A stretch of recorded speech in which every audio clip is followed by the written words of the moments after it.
Berada dalam perjalanan panjang di atas pesawat membuat saya memiliki banyak kesempatan untuk merenungkan perjalanan hidup atau pelayanan sampai sejauh ini. Ada beberapa butir pemikiran yang saya peroleh. Yang pertama, semua adalah karena anugerahnya. Saya mendapati untuk kita mengalami pekerjaan tangan Tuhan dan menikmati realita dari firman dan rohnya, semua adalah merupakan wujud dari kedaulatan kuasa dan anugerahnya. Kita bukanlah siapa-siapa sebelum diambil dan dipilih oleh tangan Tuhan. Dan melalui berbagai proses pekerjaan firman dan roh, Tuhan menempatkan kita untuk menjadi partner kerjanya di bumi ini. Menerima kepercayaan untuk membawa dan membagikan pesan kerajaan saja sudah merupakan suatu anugerah dengan takaran yang lain lagi. Dan sekarang Tuhan justru memakai untuk membangun pesan kerajaan tersebut menjadi real di dalam kehidupan jemaat atau anak-anak rohani. Wow, buat saya itu sebuah kehormatan yang luar biasa yang diberikan oleh Sang Raja. Jadi pastikanlah bagi kita yang sudah alami karya pekerjaan firman dan roh hingga sejauh ini, kita terus belajar bertanggung jawab dengan takaran anugerah yang sudah Dia percayakan ke dalam hidup kita tersebut, dengan cara memastikan terjadinya duplikasi dari pekerjaan firman dan roh yang sama seperti yang sudah terjadi dalam hidup kita untuk terjadi juga dalam kehidupan jemaat atau orang-orang yang berinteraksi dengan diri kita. Yang kedua, teruslah membawa cetakan firman dan roh dalam pelayanan maupun dalam kehidupan sehari-hari kita. Roh Kudus membawa saya untuk merenungkan atau melihat berbagai transformasi dan metamorfosis kehidupan yang saya alami hingga sejauh ini. Dari seorang anak remaja pemalu yang memberi diri untuk menjawab panggilan pelayanan Tuhan atas hidupnya, hingga sekarang Tuhan percayai untuk mengayomi atau membapai beberapa hamba Tuhan bersama dengan jemaat yang mereka pimpin. Saya dibawa oleh roh untuk mengenali bagaimana level kehidupan yang baru, yang lebih tinggi.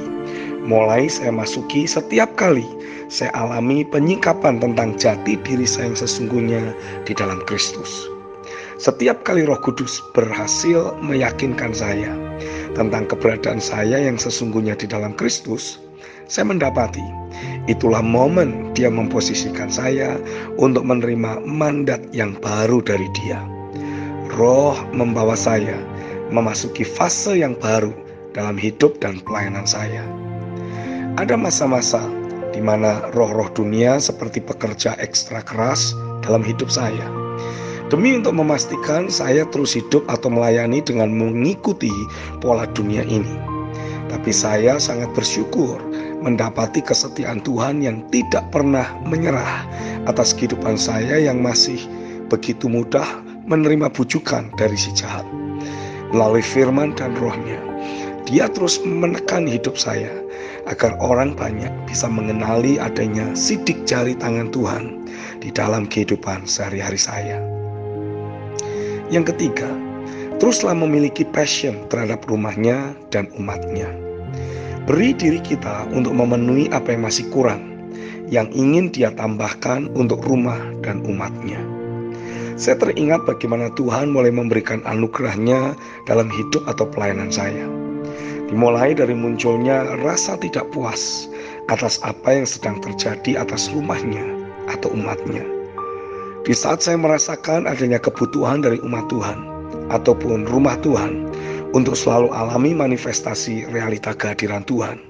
Karena selama ini saya merasakan bagaimana ibadah sudah jadi sangat agamawi, kering dan hambar, jauh dari realita hadirat Tuhan.